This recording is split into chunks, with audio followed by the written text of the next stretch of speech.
Hi everyone, this is Anil. In this video, we will see KPI Composer demo. So the purpose of KPI Composer is to create a mockup of performance analytics dashboards that you want to implement. So let's take a use case, right? So this is the business goal for the use case. So we are loading data from a source system to ServiceNow. So we want to ensure that all the data that is getting loaded all the data that is getting retrieved is getting loaded into the target tables.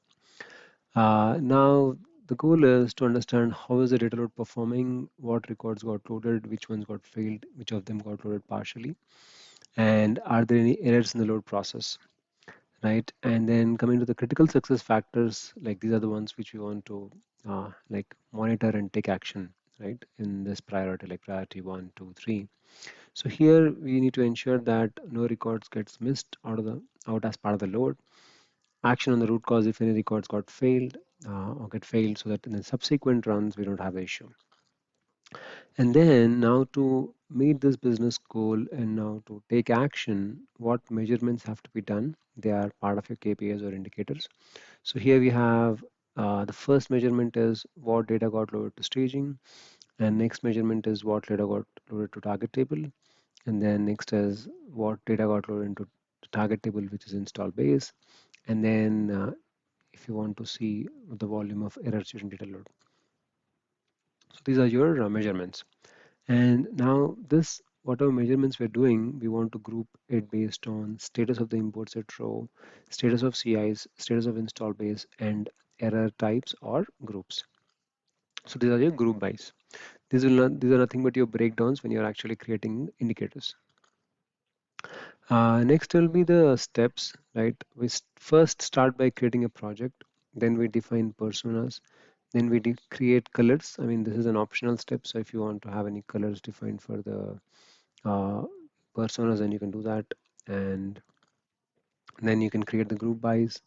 Then, as we discussed, like these are the different group bys. Then we do like the measurements or your indicators definitions. And once all of that is done, we do a review to check if there is any error or errors or warnings. And then finally, we create tasks. So all these steps will be performed in the tool in the KPI Composer module. And now here is a mock-up of the design that we want to implement. So there are two personas. One is executive, one is ServiceNow operations team. And this is a dashboard which basically is monitoring the integrations. And here we have the business goal where we're trying to achieve that all data to get loaded.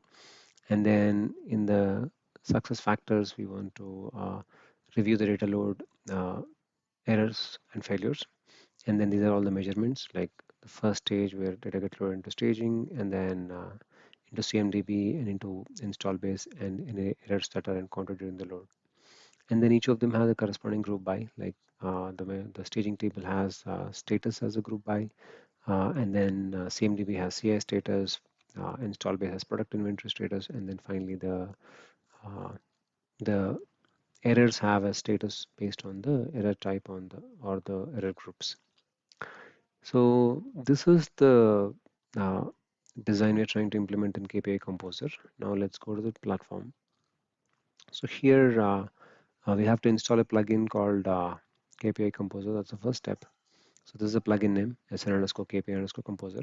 So once that is done, next we will go ahead with the configuration.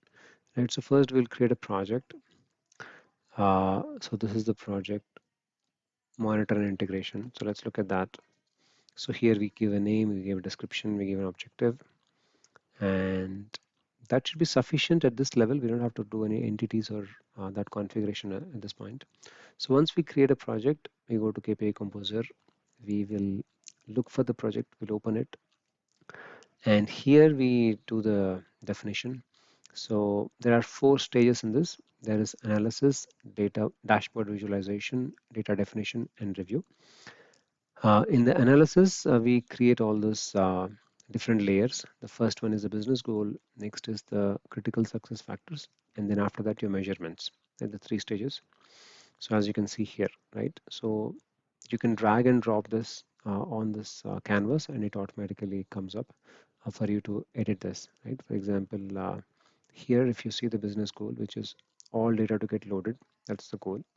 And then you can define a description, you can define a target, and here you can also assign like the persona which who will be looking at this goal, or like the persona of this goal, right?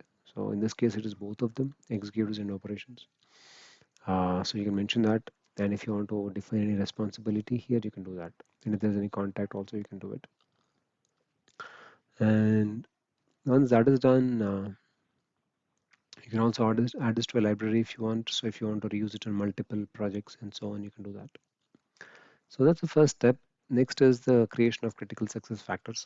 So here, again, we are reviewing the data load for errors and failures. So you mentioned that, and you can assign responsibility to that. Like, we'll have to review this, so you can mention that here.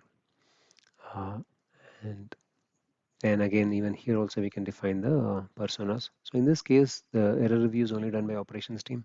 So executives are turned off and persona is turned on.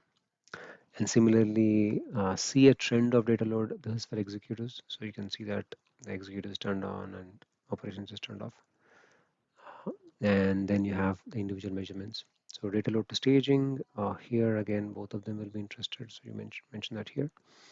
And then trend of a data load over a given period. So here, only executives are interested, so you can turn it on. And similarly, like each of these measurements will have its own definition, as you can see. Now, once this is done, the analysis step is done, right? So we're trying to map what we want, this diagram here to this analysis phase. So once that is done, next is the dashboard visualization. So now we want to see how the dashboard should look like. So the dashboard name can have like a generic name called integration monitor, and then it can have different tabs. So one tab can contain data load information, other can contain errors. And within the data load, you can start by showing a visualization like a latest score of CIs, and then it can be of daily basis, and then uh, uh, and then it can have like a widget also if there's an existing widget which is already configured, right? But at this stage, you will not have widgets yet, because that is the next step. So if you're reusing any of the existing widgets, then you can mention that here. If they're all custom widgets, then at this stage you will not have a widget, right? So you can mention that here, and then you can save this. Similarly, again, for install base, we can mention that there's a title, there is a visualization type, and so on. Now, next are time series, right? As you can see, so now these are all widgets which will overlay like more than one uh, indicator time trend of a time, like a trend line, right? So that's mentioned here. So see a trend of a data load, that's artifact. And then here we are saying line chart with multiple indicators, right? That's a visualization type. And yeah, and the same applies to all the other types of data. It does circuit, data center, server network, and apps, IP addresses, and so on, right? So the that's how you define a dashboard, and then you define the various rows in the dashboard, right? Now you also have an option to, let's say if you want to add a row, it gives you like number of canvases you want to add, which means 1, 2, or 3, which basically creates those many number of tiles on that row. Then comes the errors. So error again, there is error count, and then there is error per type. So you can define that here. So that is the definition of a dashboard.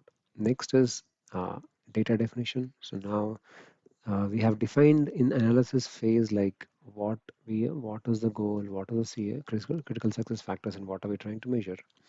And now we have in the data definition phase, you will create indicators for each of them. So here you can do the indicator definition like what is the table, and then what is the fact table, the frequency, aggregation, uh, indicator type, direction, and so on and so forth. So this has to maximize, right? And you can also give the conditions if you want to mention any on the facts table, and then you can also write the development instructions, like, so that once the tasks are created, those are clearly flashed out in that task information. And after this, the same can be done for all of these, right? And if you add any of the elements here, and if there is no definition for that, then it will give you an option to say create a indicator definition. Instead of this text, you will see like a text called create indicator definition. And then this last stage is the review stage. So here it will tell you like what we're trying to achieve or what is the summary of this dashboard uh, or the KPI we're trying to define, right? So number of business goals, number of critical success factors, measurements, personas, and then how many indicators we're going to create, how many reports, how many breakdowns. And then if you refresh the data, it will try to validate whatever we have configured, and then it will give you the summary like info, warning, and error. So if you look at the errors, for example, it will tell you that indicator does not have a facts table, right? And then similarly, the indicator is missing no measurement, right? There's a widget, but it doesn't have any measure like a measurement reference, and so on and so forth. So it tells you all that errors, so you can go and fix them. And then you also have like warnings. So let's look at them. So here it is saying entity is not included in any dashboard, right? That's that. So all those are mentioned. And once that is done, then you can click on generate tasks. So it will go and generate the tasks. So this is a group analytics implementers to which the tasks are assigned. So you can see that there are active tasks, and active tasks on hold. So I think these are dependent tasks which require this to be complete before this can be done. So if you click on active tasks, you should see the tasks which are generated. So you can see that indicator definition, review data load errors as failures, and then indicator definition, data load to target tables, right? Uh, yeah, so this is how it generates the tasks. And if you look at the tasks on hold, so you can see that for each of these, it is telling you, again, it is, uh, yeah, there's a task definition for each of these indicators, right? That is that. So this is about the 4 stages of this KPI composer, right? Analysis, dashboard visualization, data definition, and review. So let's do a quick recap, right? The first step is to like understand what we're trying to, the business goal we want to meet, uh, or definition of the business goal, right? And then next is we need to understand what are the critical success factors to meet this goal, and then now what measurements or KPIs have to be defined to meet this business goal and to uh, prioritize these critical success factors, and then what are the group buys for those measurements.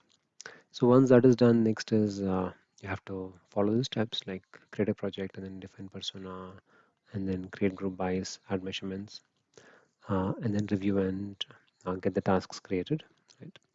And then after that, you can have your own design of the dashboard so that this can be an input to the actual KPI composer. So once that is done, then you go to the platform, you start with the analysis, and then you build out this different pieces of this uh, like the dashboard, right? And then next you visualize this within the dashboard, like you build out the different tabs and different widgets in the dashboard. And then after that, you define each of these elements, and then finally you do a review of what is defined, and then take action on the errors and get the tasks generated so that the team can start working on the tasks. Thank you for watching. This is Anil.